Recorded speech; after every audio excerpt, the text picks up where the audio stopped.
Hi, Billy Glisson with PowerCore 360. Today I'm going to show you the top 3 golf stretching and flexibility exercises to help you perfect your golf swing. We're going to work on the turn of the hips and turn of the shoulders. If you do these exercises, it's going to help you turn easier, increase your distance, take the stress off your lower back, and help your golf game. So why do you need to do these exercises? If you're an aging golfer or you sit a lot, there's a good chance you've lost your ability to turn your hips and turn your shoulders. Both are very important in the golf swing. If you just want to be able to turn your hips, turn your shoulders easier to perform the perfect golf swing, add distance, and take the stress off your lower back, you need to do these exercises. Alright, so I'm going to work on the turn of the hips. I'm going to set up in my address posture. I'm going to go to the top of my back swing, and I'm going to start the downswing with the turn of my back hip. I'm going to pretend I have an imaginary dot on the front of my back hip, exactly where that band anchors into the hip harness. And I'm going to try to turn this dot down the target line. The target line is exactly where this orange band is pointing.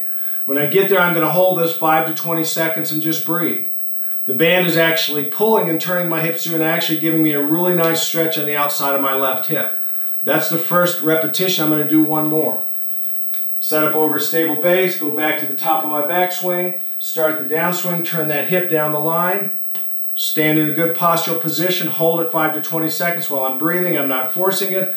I'm just allowing the band to turn my hips. And once again, I'm getting a really nice stretch on the outside of my left hip. For you, it might be your left hip, it might be the right hip, it might be your lower back. It's probably different for each person. But I'm going to hold it 5 to 20 seconds and breathe. After I've done my 2 repetitions, I'm going to take the band off. I'm going to see what the results are.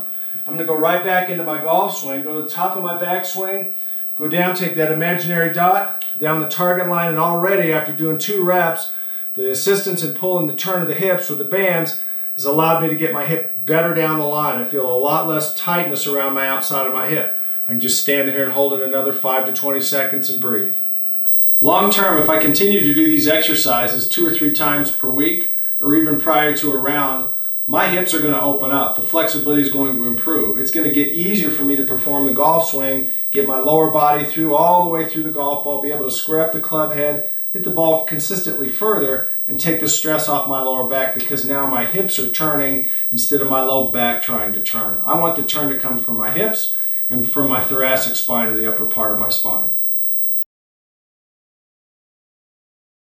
Okay, the second part of this hip turn exercise, I've still got the hip trainer on, but I've changed the band position.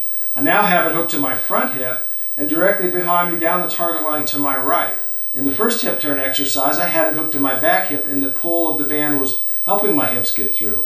Now I'm actually going to use the resistance of the band to not only get a stretch, but work on some strength and endurance around my hips and pelvis. I'm going to do the same movement.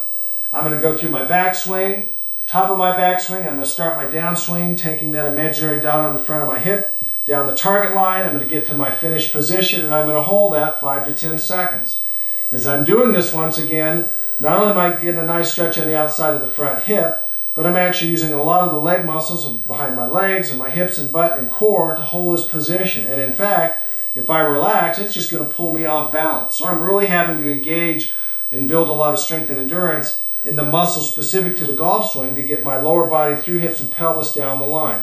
Here's my second rep. I'm standing here 5 to 10 seconds, holding on to that position, just working on the strength and endurance to do that. So not just getting a stretch, I'm actually building the strength and endurance around the muscles of my legs, hips, and pelvis specific to the golf swing that will allow me to go out and play 9 holes or 18 holes. My hips will continue to be able to turn through. I take the stress off my back because the hips are turning and taking more of the load that they should. I'm going to hit the ball further and I'm going to enjoy the golf game a lot more. So for the next exercise, we're going to work on the turn of the shoulders. Specifically, what we're really working on is what's called the thoracic or the T-spine, which really goes from the bottom of your rib cage all the way up to the base of your neck. And so the turn of the shoulders really is turning the spine from here to here, and that's what becomes tight and restricted for a lot of golfers. So we want to work on improving the flexibility of your shoulder turn or T-spine turn.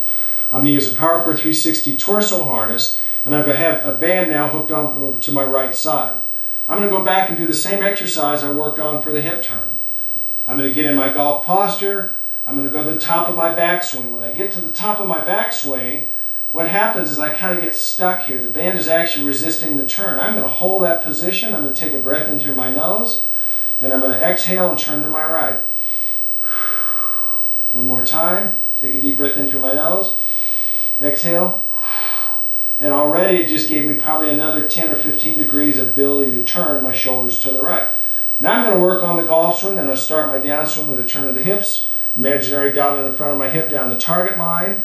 And now as I turn through, this band is pulling on the right side of my torso. And so essentially what it's doing is now pulling on my shoulders, helping me turn my thoracic spine and shoulders down the target line. I'm going to hold this position, since this is just a stretch, 5 to 20 seconds while I'm breathing. I'm not going to force it. I'm just going to allow the pull of the band to help me turn. That's one rep. I'm going to do it all again. I'm going to go back in my address posture, go to the top of my backswing. My shoulders are already turning a little bit further, but I'm going to stay here. Take a deep breath in. Exhale.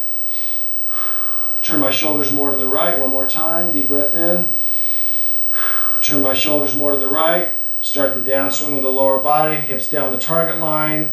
Let my back shoulder, like there's an imaginary dot on it, pull down the target line. And the pull of the band, once again, is helping me turn my thoracic spine or shoulders and work on what might be tight through that part of the body. I'm going to hold this for 5 to 20 seconds while I'm breathing.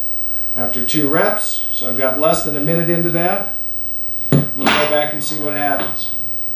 Top of my backswing, I can actually already turn my shoulders a lot further. Start my downswing, hip turns through, shoulders finish. I'm trying to take this shoulder down the target line, and it's allowing me to very quickly feel how to stretch the muscles around my shoulders or my T-spine to help me improve.